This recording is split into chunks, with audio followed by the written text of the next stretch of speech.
ಅಧ್ಯಕ್ಷ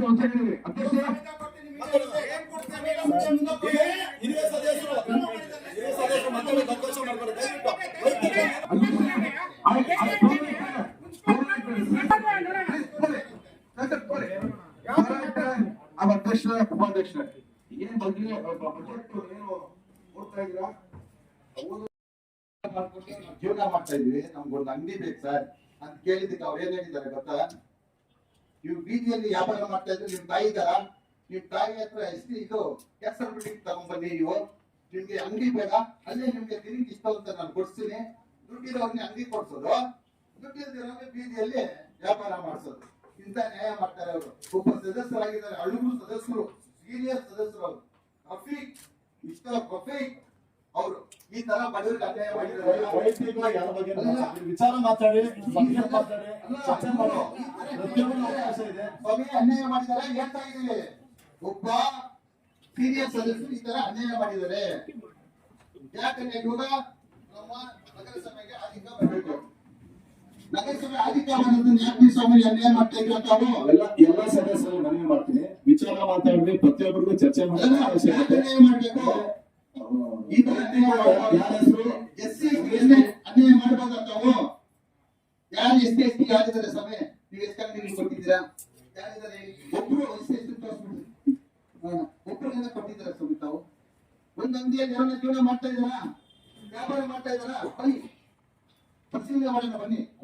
ಅದಕ್ಕೋಸ್ಕರ ರಿಸರ್ವೇಶನ್ ತಂದಿರೋದು ಅವ್ರಿಗೋಸ್ಕರ.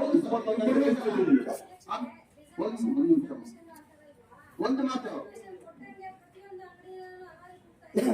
ಮೊನ್ನೆ ಅಧ್ಯಕ್ಷರೇ, ನಮ್ಮ ಹತ್ರ ಒಂದು ಮನವಿ.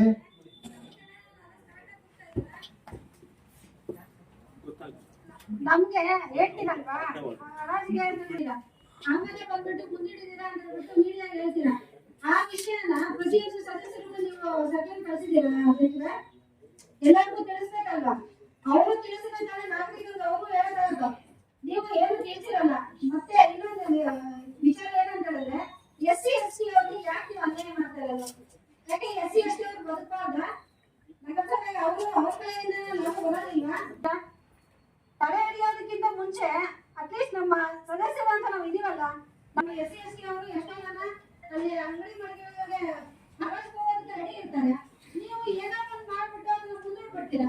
ಮುಂದೂಡಿ ಏನಾದ್ರು ಮಾಡ್ತೀರಾ, ಮತ್ತೆ ಅವ್ರ ಎಸ್ಸಿ ಎಸ್ಟಿ ಅವ್ರಿಗೆ ಹರಾಜಿಗೆ ಅವ್ರಿಗೆ ಅಂಗಡಿಗಳೇ ಸಿಗೋದಿಲ್ಲ. ಆ ತರ ಆಗ್ತಾ ಇದೆ. ಏನ್ ಮಾಡ್ಬೇಕು ಅಂತ ಹೇಳ್ಬಿಟ್ಟು ಇದನ್ನ ಮುಂದೂಡಿದ್ದೀರಾ? ನೀವು ಸ್ವಲ್ಪ ತಿಳಿಸಿ. ಎಸ್ ಟಿ ಅವ್ರಿಗೆ ಅವಕಾಶ ಮಾಡ್ಕೊಳ್ಳಿ. ಫಸ್ಟ್ ಆಫ್ ಆಲ್ ನೋಡಿದ್ರೆ ಇದೆ, ಹೋಗ್ತಾನೆ ಇದೆ. ಎಷ್ಟು ದಿನಗಳಾದ್ರೂ ಎಸ್ ಟಿ ಅವ್ರಿಗೆ ಅನ್ಯಾಯ ಆಗೋದು ಮಾತ್ರ ಬಿಡ್ತಾ ಇಲ್ಲ. ನಾವು ಇರ್ತೀವಿ, ಸದಸ್ಯರು ಎಷ್ಟು ಜನ ಇದ್ದೀವಿ, ನಾವಿಗೆ ಎಷ್ಟು ಸದಸ್ಯರು ಇದ್ರು ಅದ್ರ ಬಗ್ಗೆ ಮಾತಾಡಿದ್ರು ಆಗ್ತಾ ಇದೆ. ಯಾರೋ ಮೂರನೇ ವ್ಯಕ್ತಿನೋ ಇಲ್ಲ ಬೇರೆ ಯಾರೋ ಬಂದು ಅದನ್ನ ಮುಂದೂಡೋದು, ಅದರ ಅವರ ಅವಕಾಶಕ್ಕೋಸ್ಕರ ಮುಂದೂಡೋದು, ಅವೆಲ್ಲ ಮಾಡ್ಕೊಂಡ್ಬಿಟ್ಟು ಮಾಡೋದು ಚೆನ್ನಾಗಿರಲ್ಲ ಅಧ್ಯಕ್ಷರೇ. ಎಸ್ ಸಿ ಎಸ್ ಟಿ ನೀವು ಎಷ್ಟೊಂದು ನಿಗದಿ ಬರ್ತಿರ್ತೀವಿ, ಅದನ್ನ ಅವಕಾಶ ಮಾಡ್ಕೊಡ್ಬೇಡಿ. ಅಟ್ಲೀಸ್ಟ್ ಈ ಸರಿನಾದ್ರೂ ಕರೆಕ್ಟ್ ಆಗಿ ಹರಾಜು ಪ್ರಕ್ರಿಯೆಯನ್ನ ಕರೆಕ್ಟ್ ಆಗಿ ಮಾಡಿ ಅವ್ರಿಗೆ ಇರ್ತಕ್ಕಂಥ ಅಂಗಡಿಗಳನ್ನ ಅವ್ರಿಗೆ ಕೊಡ್ಸಿ, ಅಂಗಡಿಗಳನ್ನ ಕೊಡ್ಸಿ, ಖಾಲಿ ಮಾತ್ರ ಇಡಬೇಡಿ. ಇಷ್ಟು ಹಂಗೆ ನಡೀತಾ ಇದೆ. ಪ್ರಾಮಾಣಿಕವಾಗಿ ನೀವಿದ್ರೆ, ನೀವು ಪ್ರಾಮಾಣಿಕ ಹರಾಜು ಮಾಡಲೇಬೇಕು ಅಂತ ನಿಮ್ಮೆಲ್ಲ ಪ್ರಾಮಾಣಿಕತೆ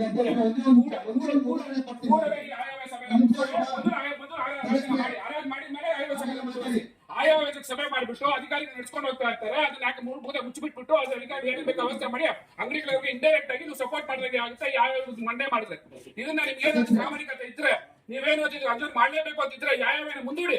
ಅದೇನು ಏನು ಯೋಚನೆ ಸರ್, ಅದು 10 ದಿವಸ ಇದೆ ನಮಗೆ ಬರುವಂತ ಅಧಿಕಾರಿಗಳು 5 ಲಕ್ಷ ಖರ್ಚಾದ್ರೆ 50 ಲಕ್ಷ ಅಧಿಕ ಬರುತ್ತೆ ಅದು ಮಂಡನೆ ಮಾಡಿದ್ರೆ ಹರಾಜಾದ್ರೆ. ಇವರಿಗೆ ಅವಕಾಶ ಸ್ವಲ್ಪ ಸೂತ್ರವಾಗಿ ಮಾಡಿ ಅದು ಮುಂದೂಡಿ ಹಿಂಗೆ ಶಾಶ್ವತವಾಗಿ ಹಂಗೆ ಮುಚ್ಚಾಕ್ತಾರೆ. ದಯವಿಟ್ಟು ನಿಮಗೇನೋ ಪ್ರಾಮಾಣಿಕತೆ ಹರಾಜ್ ನೀವು ಅಷ್ಟೇ ಹೇಳ್ತಾ ಇದ್ರಲ್ಲ, 3 ತಿಂಗಳಿಂದ ನಾನು ಸಖತ್ ನಾನು ಇದು ಮಾಡಿದ್ರೆ ಇದಕ್ಕೇನೋ ಪ್ರಾಮಾಣಿಕತೆ ಇದ್ರೆ ಮಾಡಿ.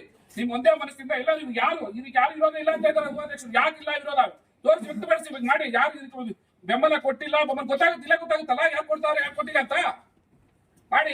ಆಯವ್ಯಯ ಮಾಡೋದೇ ಬೇಡ, ಫಸ್ಟ್ ಹರಾಜ್ ಮಾಡಿ ಆಮೇಲೆ ಆಯವ್ಯಯ ಮಂಡನೆ ಮಾಡಿ. ನಿಮಗೇನೋ ಪ್ರಾಮಾಣಿಕತೆ ಇದ್ರೆ ತೋರಿಸಿ, ನೀವು ಅವಾಗ ಒಪ್ಕೊಂತೀವಿ ನಾವು. ಅಲ್ಲ ಓಟ್ ಆಮೇಲೆ ಮಾತಾಡ್ರಿ ಅವ್ರು ಒಟ್ಟಿಗೆ ಬರಡಿ. ಯಾರ್ಯಾರು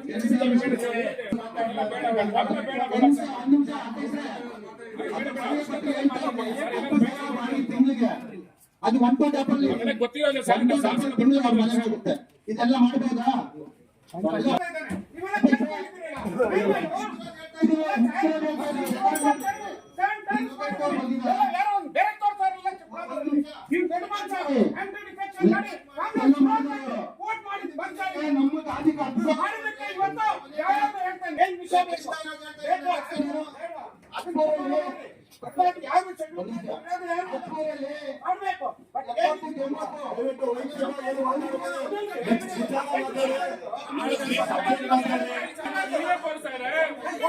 ನಮ್ಗೆ ಅವಕಾಶ ಕೊಡ್ತೀರಾ?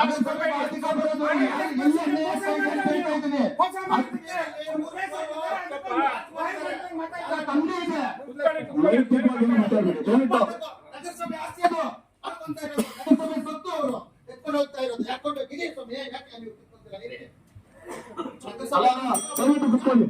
ನಗರಸಭೆ ಆದಿಕ ಬರೋದನ್ನ ಮಾಡ್ಬೇಕು. ನಗರಸಭೆ ಆದಿಕ ಬರ್ಬೇಕು ಅಂತ ನಾವು ಬಡವರು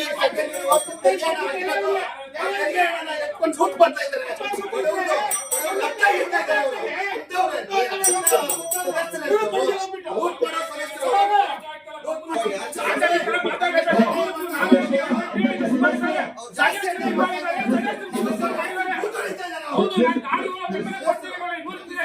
ನಮ್ಮಲ್ಲಿರೋವರವರಿಗೆ ಕೊಟ್ಟು ಇಲ್ಲಿಂದ ದಾಖಲೆ ಕೊಟ್ಟು ಯಾವ ವೀಕ್ನೆಸ್ ಪಾಯಿಂಟ್ ಕೊಡೋದು ಅವ್ರೆ. ನಮ್ಮಲ್ಲಿರೋ ಕೊಡೋದು ಇಷ್ಟು ವರ್ಷದಿಂದ ಈಗ ಮುಂದೂಡ್ಬೇಕಾದ್ರೆ ನಮ್ಮಲ್ಲಿರೋರೇ ಕಾರಣ. ಈಗ